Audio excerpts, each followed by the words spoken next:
तो सद्गुरु, आप हमें जो बता रहे हैं उनमें से एक या दो ऐसी चीज़ें बताइए जो हम कल कर सकते हैं, which will which will जिनसे हमारी जागरूकता, धारणा और विचारशीलता बढ़ेगी। ओह, तो आप कुछ घर ले जाना चाहती हैं? जी, एक तरह से, पर कुछ ऐसा जो हमेशा बना रहे, ना कि ऐसा जो छूट जाए। क्योंकि हमने आपसे बहुत सी चीज़ें सुनी हैं, हमने बहुत कुछ सुना है और मैं सोच रही हूँ कि कल मैं नया क्या करूँगी। देखिए, 26 अक्षर वाले एबीसी को सीखने के लिए कम से कम अगर आपने भारतीय भाषाएं सीखी होती तो 54 अक्षर होते हैं। सिर्फ 26 अक्षरों को ठीक से लिखने में आपको कितना समय लगा? उन्हें सही क्रम में लिखना और उन्हें अपनी मर्जी से इस्तेमाल करने में कितना समय लगा? ओह, मैं आज भी सीख रही हूँ। काफ़ी समय लगा। कम से कम 3-4 साल हाँ। न्यूनतम। वाक्य बनाना और उनका मनचाहे तरीके से उपयोग करने के लिए शायद 12-15 साल की शिक्षा लगी होगी। हाँ, तो आपने केवल कुछ शब्द सीखने के लिए इतना कुछ किया। Word craft. पर अपने अस्तित्व की मौलिक प्रकृति के बारे में कुछ जानने के लिए जो आपको नए आयाम में ले जा सकता है, आप उसे 2 मिनट में जानना चाहते हैं। इतनी नाइंसाफी क्यों? नहीं, मैं 2 मिनट में सिर्फ शुरू करना चाहती हूँ। ठीक है, तो शुरू कैसे करें? बस इतना कीजिए। आज बिस्तर पर जाने से पहले हर घंटे खुद को याद दिलाइए, अभी 8 बजने वाले हैं। It's going to be 8 o'clock. 8 o'clock, remind yourself, wow, I'm still alive. 8 बजे खुद को याद दिलाइए, वाह, मैं अब भी जीवित हूं। नहीं, हंसिए मत। आज रात सोने वाले कई लोग कल सुबह नहीं उठेंगे। धरती पर 10 लाख से ज्यादा लोग कल सुबह नहीं उठेंगे। कल सुबह मान लीजिए आप जाग गए। हाँ, किसे पता है? आप हमेशा सोचते हैं मैं नहीं मरूंगा, कोई और मरेगा। भयंकर बात है। कल सुबह अगर आप जाग जाएं तो पहले जांच लें, क्या मैं वास्तव में जाग गया? जिंदा हूं? मैं अब भी जिंदा हूं। वाह, आपको कुछ भी करने की जरूरत नहीं है। चिल्लाना मत, कम से कम एक बड़ी मुस्कान। ठीक है, मैं अब भी जिंदा हूं। 10 लाख से अधिक लोग आज सुबह नहीं उठे, पर यहां मैं जिंदा हूं। शानदार है या नहीं? आपके जीवन में सबसे बड़ी बात क्या है? आप अभी जीवित हैं। तो आप कल सुबह जिंदा रहें तो बस एक मुस्कान। वाह, फिर शायद आपके जीवन में 2, 3, 4 लोग हैं जो आपके लिए बहुत मायने रखते हैं। बस उनकी जांच करें। वो और वो और वो और वो जीवित हैं, सभी जीवित हैं। बहुत अच्छा। अगर आज रात 10 लाख लोग मारे गए, जो हर रात होता है, तो कम से कम 1 करोड़ लोगों ने किसी ऐसे व्यक्ति को खो दिया जो उन्हें प्रिय है। पर उनमें से कोई भी ऐसा नहीं है जो आपको बहुत प्रिय है। शानदार है या नहीं? एक और बड़ी मुस्कुराहट। किसी को बताना मत, बस मुस्कुराएं। ठीक है, ग्रेट। सुबह 8 बजे। वाह, 8 बज गए, अब भी जिंदा हूं। हर 1 घंटे बस ऐसा करें। ठीक है, हर 1 घंटे बस खुद को याद दिलाएं, चेक करें। कृपया ऐसे समझें, अगर आप ईश्वर के बारे में सोचते हैं तो आप भ्रम में पड़ जाएंगे। जब आप अपनी मृत्यु के बारे में सोचते हैं, सिर्फ तभी आप वाकई इस जीवन की प्रकृति जानना चाहेंगे। जब आप जानते हैं कि आप अभी हैं और कल सुबह आप जा सकते हैं, तब आप जानना चाहेंगे ये क्या है, ये है क्या? मैं अभी जिंदा हूं, पर कल सुबह जा सकता हूं। इतने सारे लोग जो बिल्कुल ठीक हैं अचानक चले जाते हैं। विश्वास नहीं होता कि वो कहां चले गए। आपने इसके बारे में 10 मिनट सोचा और फिर आप बिजी हो गए। आपको एसएमएस भेजना था, मेरे पिता मर चुके हैं। पर खुद को अपनी मृत्यु की याद दिलाएं। इस सवाल को गहरा होने दें। अगर आप इसे हर पल कर सकते हैं तो यह बहुत अच्छा है। अगर आप नहीं कर सकते तो कम से कम हर घंटे अपने आप को याद दिलाएं कि आप नश्वर हैं। आप अमर नहीं हैं, आप नश्वर हैं। अगर आप जानते हैं कि आप नश्वर हैं, तो अचानक आप कुछ दिनों में देखेंगे आपके पास बेकार की बकवास करने का समय नहीं होगा। आप सिर्फ वही करेंगे जो आपके जीवन के लिए वाकई मायने रखता है। आपके पास किसी के साथ कोई बकवास करने का समय नहीं है। आपके पास केवल वही चीजें करने का समय होगा जो आप करना चाहते हैं, जो आप वाकई अपने जीवन में करना चाहते हैं, और उसके अलावा कुछ नहीं। और यही आपको करना चाहिए क्योंकि समय बहुत सीमित है।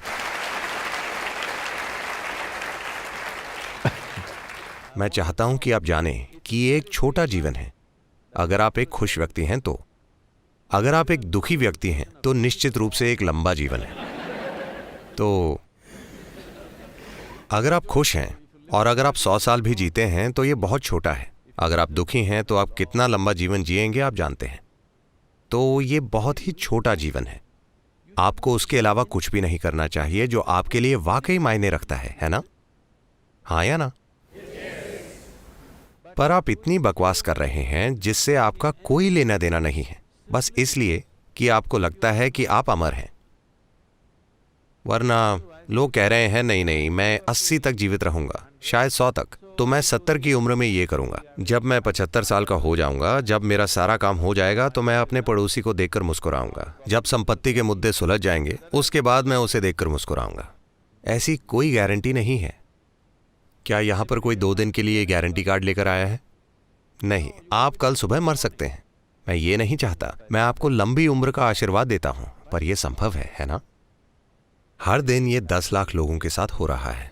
तो कल सुबह क्या आप या मैं नहीं जा सकते? मैं पूछ रहा हूं, हाँ या ना?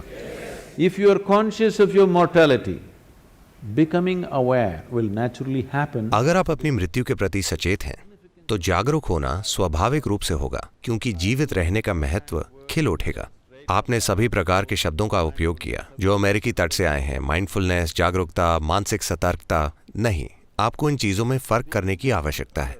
मानसिक रूप से सतर्क रहने से आप जीवन बेहतर तरीके से चला पाएंगे। अगर मैं मानसिक रूप से सतर्क हूं तो मैं बेहतर ड्राइव कर सकता हूं, अपना काम बेहतर कर सकता हूं, कुछ और बेहतर कर सकता हूं। ये जीवन चलाना है। जागरूकता जीवन चलाने के बारे में नहीं है। जब मैंने आपसे पहला सवाल पूछा कि आप कैसे जानते हैं कि आप यहाँ हैं, आपने कुछ सोचा और फिर आपने कहा मैं सचेत हूँ। केवल इसलिए कि आप जागरूक हैं, आप जीवित भी हैं। आपका जीवन जागरूकता है, आपकी जागरूकता ही जीवन है। सवाल केवल ये है कि कितना जागरूक। बहुत से लोग सोचते हैं कि अगर वे 50% जीवित हैं तो ये काफी अच्छा है।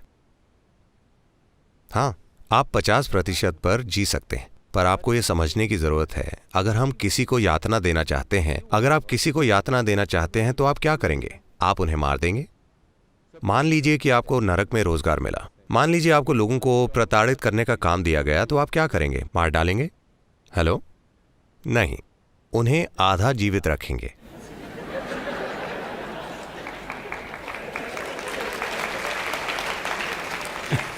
अगर आप उन्हें आधा जीवित रखते हैं तो उसे यातना कहा जाता है, इसीलिए अभी इसे आत्मयातना कहा जाएगा। शायद आप कहीं और रोजगार पाने की तैयारी कर रहे हों, क्योंकि 2 या 3 साल की उम्र से ही लोग, आपके माता पिता आपसे पूछते हैं, बड़े होकर क्या बनोगे बेटा? मैं एक इंसान के रूप में पैदा हुआ हूं, मुझे एक इंसान बनने का प्रयास करना चाहिए। देखिए, इस धरती पर हर जीवन, चाहे वो एक पक्षी हो, एक कीड़ा हो, कीट, पक्षी, जानवर, पेड़, जो भी हो, वे सभी एक पूर्ण जीवन बनने के लिए प्रयास कर रहे हैं।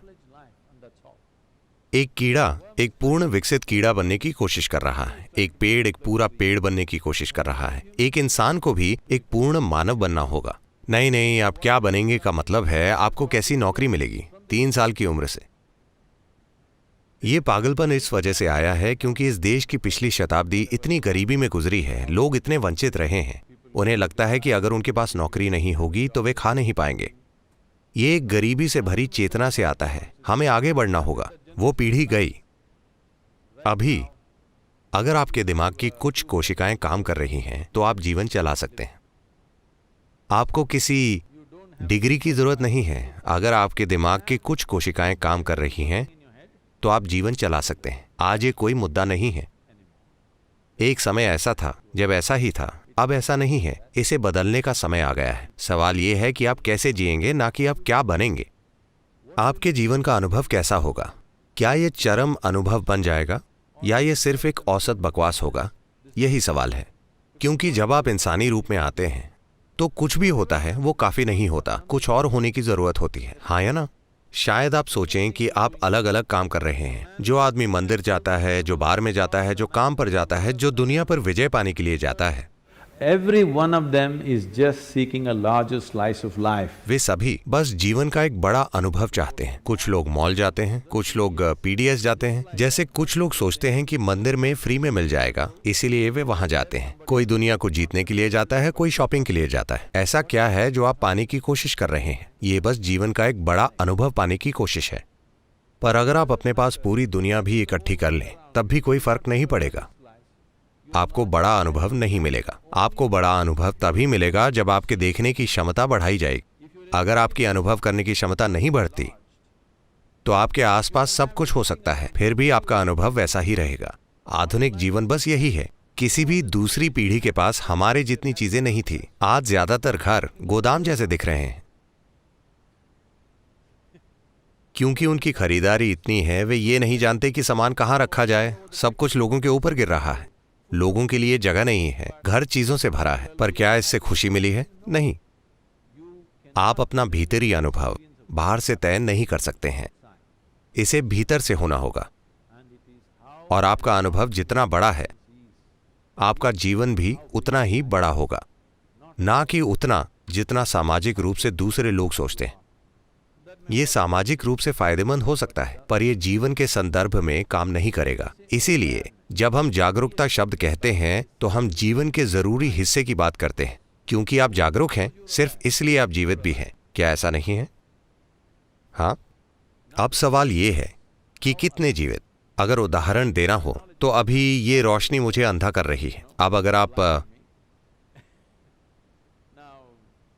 वोल्टेज कम करें तो ऐसा होगा, ये बस उतना ही प्रकाशित करेगा। लेकिन वे चाहते हैं कि बस कुछ रोशनी हो जाए, इसलिए उन्होंने वोल्टेज बढ़ा दी। इसलिए अगर आप वोल्टेज कम करेंगे तो आप केवल इतना ही देखेंगे। अगर आप इसे बढ़ाएंगे तो आप उतना देखेंगे। अगर आप इसे वाकई बढ़ा देंगे तो आप पूरा हॉल देखेंगे।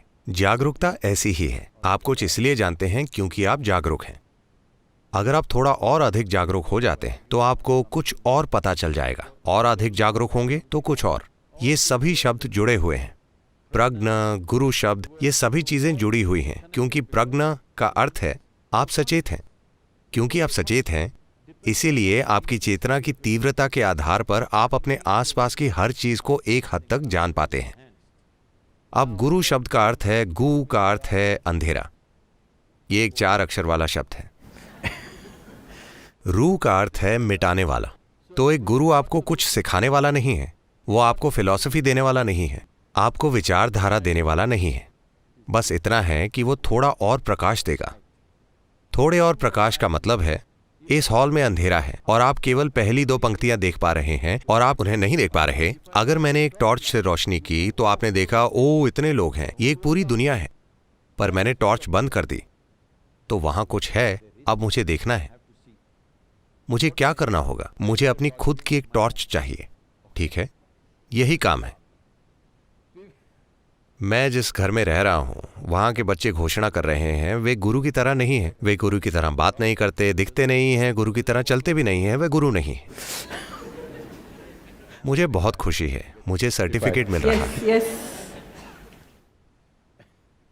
अब हर चीज जैसी है उसे वैसे ही देखने की बात करें। तो क्योंकि अगर मुझे यहां से गुजरना हो तो बहुत सारे लोग हैं विश्वास से भरपूर। आप भगवान में विश्वास करते हैं, ठीक है। मुझे पता है कि कॉर्पोरेट जगत में लोगों ने इसे मैं खुद पर विश्वास करता हूं बना लिया है। Which is somewhat misplaced, but that's okay. दोनों गलत हैं। वे अलग अलग तरह का असर डालते हैं। देखिए, विश्वास का मतलब क्या है? मूल रूप से विश्वास का अर्थ है कि आप जो नहीं जानते उसे लेकर मैं नहीं जानता कहने के लिए तैयार नहीं है। जो आप नहीं जानते आप विश्वास कर लेते हैं। अगर आप विश्वास कर लेते हैं तो इससे क्या होगा? इससे आप में आत्मविश्वास आ जाएगा। स्पष्टता के बिना आत्मविश्वास एक खतरा है। अभी मान लीजिए मैं इन लोगों को नहीं देख सकता, मेरी नजर साफ नहीं है, पर मुझे बहुत विश्वास है मैं इन लोगों के बीच से गुजरने वाला हूं। आप जानते हैं कि मैं क्या करूंगा? मैं हर किसी पर कदम रखूंगा और जाऊंगा, क्योंकि मेरे अंदर विश्वास है। ऐसे कई लोग हैं। अगर मेरी नजर स्पष्ट है तो मैं बिना किसी को छुए यहां से निकल जाऊंगा। अगर मेरी दृष्टि स्पष्ट नहीं है और मुझे कोई विश्वास नहीं है तो मैं पूछूंगा, कृपया कोई मुझे रास्ता दिखा सकता है?